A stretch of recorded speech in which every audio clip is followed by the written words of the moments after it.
Hello, नमस्ते everyone. दोस्तों, आज का जो सेशन है वो स्टेनोग्राफी प्रीवियस ईयर्स के कुछ महत्वपूर्ण सेट पेपर्स हैं जो कि 2010 से लेके 2014 तक गिवन है।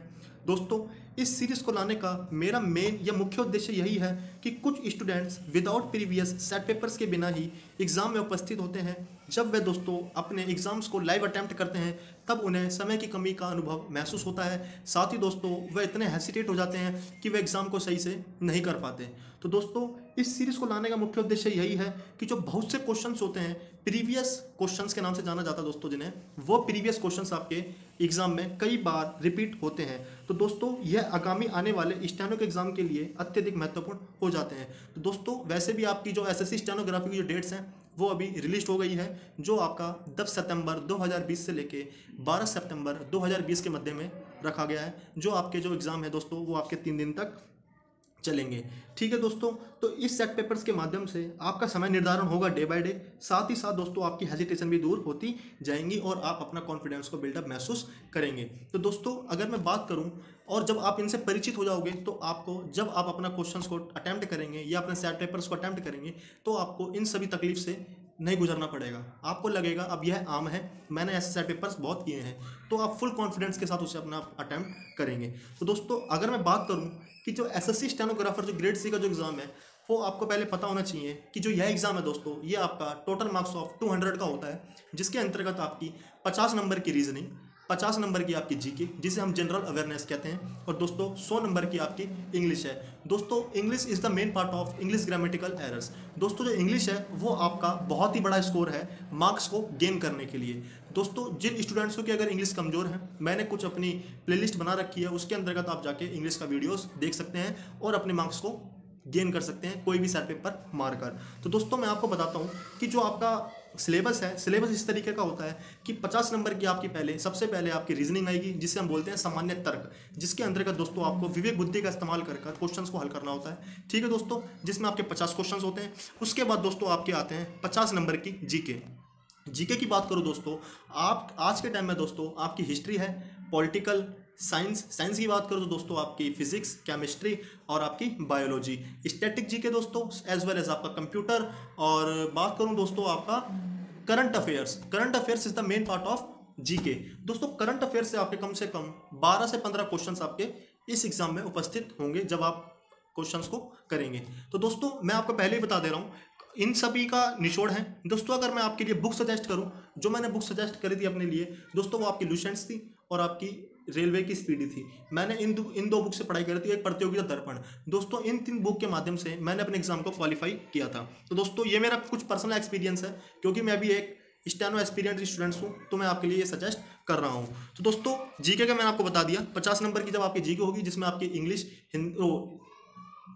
History, political science, static GK, आपकी कंप्यूटर, ठीक है दोस्तों, और करंट अफेयर्स आपका इंक्लूडिंग मेथड्स आएगा। ठीक है दोस्तों, पैटर्न काफ़ी चेंज हो चुका है टीसीएस का, उस पैटर्न के हिसाब से मैं आपको बता रहा हूँ। ठीक है दोस्तों, तो आपके 50 नंबर की आपकी ये जीके हो गई। उसके बाद दोस्तों आपकी आती है 100 नंबर की इंग्लिश। 100 नंबर की दोस्तों इंग्लिश की बात करूँ, आपके दोस्तों 10 नंबर की आपकी एरर्स आती है, 10 नंबर के आपके सेंटेंस इंप्रूवमेंट होते हैं दोस्तों, 5 नंबर के आपके fill in the blanks, 5 number के एंटोनियम, 5 नंबर के सिनोनियम्स, 5 नंबर की आपकी इडियम्स।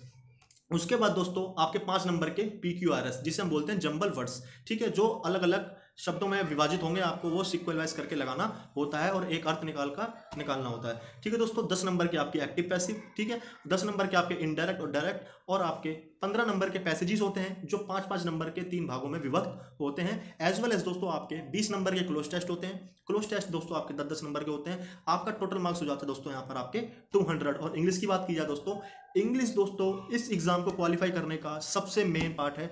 अगर जिस बच्चे की इंग्लिश ठीक नहीं है दोस्तों, तो वह इस एग्जाम को क्वालिफाई नहीं कर सकता। मैं आपको गारंटी देता हूं, इंग्लिश को दोस्तों करने के लिए आपको अभी से ही लगना पड़ेगा। आपकी एग्जाम की डेट दोस्तों आज से 2 माह तक पेंडिंग है। 2 माह में आप बहुत बढ़िया तैयारी कर सकते हैं। मैंने कुछ प्लेलिस्ट डाल रखी है, आप वहां से इंग्लिश के कुछ टॉपिक्स कर सकते हैं। ठीक है दोस्तों, तो मैंने आपको बता दिया है कि ये आपका जो पहला एग्जाम था दोस्तों ये आपका एसएससी स्टेनोग्राफर ग्रेड सी और डी दोनों में पूछा गया था, जो आपका 26/9/2010 को पूछा गया था। दोस्तों अगर मैं बात करूं पीडीएफ की, हम सॉल्व तो नहीं करेंगे, मैं आपके लिए दोस्तों ये कह सकता हूं कि डिस्क्रिप्शन लिंक में आपका पीडीएफ कॉपी कर दूंगा, आप वहां से इस पीडीएफ को डाउनलोड कर लेना। पीडीएफ को डाउनलोड करने के बाद दोस्तों आप इनका अभ्यास करना, अभ्यास करने के बाद दोस्तों उनका सेट पेपर लगाना, सेट पेपर लगाने के बाद आप देखना आपके कितने मार्क्स क्वालिफाई हो रहे हैं। अगर आप दोस्तों यहां मेहनत करोगे तो वहां पर आपको किसी परेशानी का सामना नहीं करना पड़ेगा। अगर आपके यहाँ कम नंबर आते हैं तो कोई दिक्कत वाली बात नहीं है, यहाँ कम नंबर आ जाए पर वहाँ हमारे कम नंबर नहीं आने चाहिए, हमें वहाँ एग्जाम क्वालिफाई चाहिए। तो दोस्तों यहाँ से बहुत से आपके सिनोनियम्स, एंटोनियम्स, इडियम्स बहुत से रिपीट होते हैं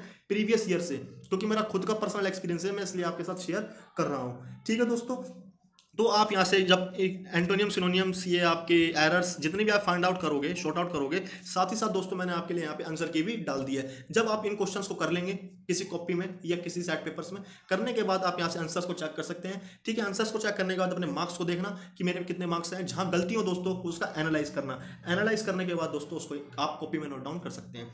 ठीक है दोस्तों, तो हमारा जो नेक्स्ट सेट पेपर है वो आपका 2011 का है। 2011 का जब आप करोगे, ये प्रीवियस सेट पेपर है जो पूछे हुए हैं दोस्तों, यहीं से ही एसएससी के पास इतना भंडार नहीं होता कि आपके लिए हर नए नए क्वेश्चंस को बनाए। वो कम से कम 50% जो क्वेश्चंस होते हैं वो आपके प्रीवियस ईयर से ही लिए जाते हैं। जो मैंने भी दोस्तों आपको प्रीवियस ईयर के क्वेश्चन दिए हैं वो 2010 से 2014 तक के हैं, और मैं आगे पार्ट 2 में डाल के आपके आगे के लिए डाल दूंगा पार्ट 2 में जितने भी प्रीवियस ईयर के क्वेश्चंस हैं। ठीक है दोस्तों, ये आपका 22वां सेट है जिसमें हम 6 सेट हैं दोस्तों आपके।